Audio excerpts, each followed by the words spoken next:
Hello everyone. In this video, we'll be continuing carboxylic acids and we'll be discussing acid derivatives and the acidity of carboxylic acids, the extent to which it goes. Now, acid derivatives are a quite short topic. Okay. Now, in front of you, you can see four compounds or classes of compounds. They are all carboxylic acid derivatives. What exactly that means is that all four of these classes of compounds are formed or prepared from carboxylic acids, meaning that we need a carboxylic acid to be present in order for these compounds to form. The first one is esters, something we are quite related to and we are used to working with them. Over here, the R and the R prime mean alkyl groups. So they can be a carbon chain of any length. It doesn't matter to us at this point because we are just trying to look at the general class of compound. So after that, we can see amides. The chemistry of amides, acyl chlorides, and acid anhydrides are all in A2. You do not need to worry about them in the AS syllabus. So just a mention of them in this subtopic is necessary. You should be used to them, but questions will never be asked about them. So don't fret about that. Esters, however, yes, it's a very important class of compound and we will be discussing it in later videos. So amides are just a class of compounds when a C double bond O is joined with the NH2 and an R group. Acyl chlorides are when a C double bond O is joined with a chlorine and an R group, and acid anhydrides are when two carboxylic acids are joined together by eliminating the H2O molecule. So if you just look at this, that is exactly what it is, if you look at it carefully. Now moving on, we won't spend too much time on this topic of acid derivatives because it's not necessary in detail for our syllabus. It is not in the scope. The acidity of carboxylic acids. In carboxylic acids, one thing that we need to be used to is the terminology of weak acids and strong acids. We have studied in O levels and we are used to the fact of acid dissociation.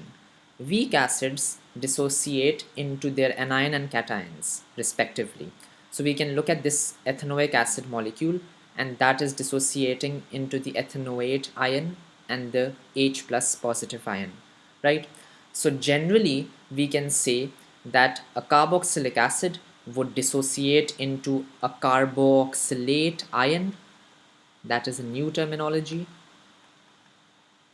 Simply the H plus has been removed from the respective carboxylic acid. That is why it is generally termed as the carboxylate ion. And if we want to term this in terms of water, so if you would add water, because generally an acid would dissociate in presence of water, so you need to keep in mind that if water is present, then we would have the respective carboxylate ion and we would have the hydroxonium ion formed, right? Now what about strong acids? In strong acids, we'll just be doing one example. These examples of acid dissociation are just given because we want to discuss something right now. Now, a strong acid example is HCl. Now, HCl would dissociate when added to water into the Cl minus ion and the H3O plus hydroxonium ion. That is something we are used to. Moving on, if we want to make a comparison between the acidity of acids and alcohols, that is something that we can note from the behavior of the reactions of alcohols and acids with certain reagents. Keep in mind, we are talking about carboxylic acids over here, not mineral acids. It is known by experiments that alcohol, when they react with sodium, they can react, right? We have already studied it in the chapter of alcohol. These three reactions are well known and we have discussed them in the subtopic of alcohols in organic chem.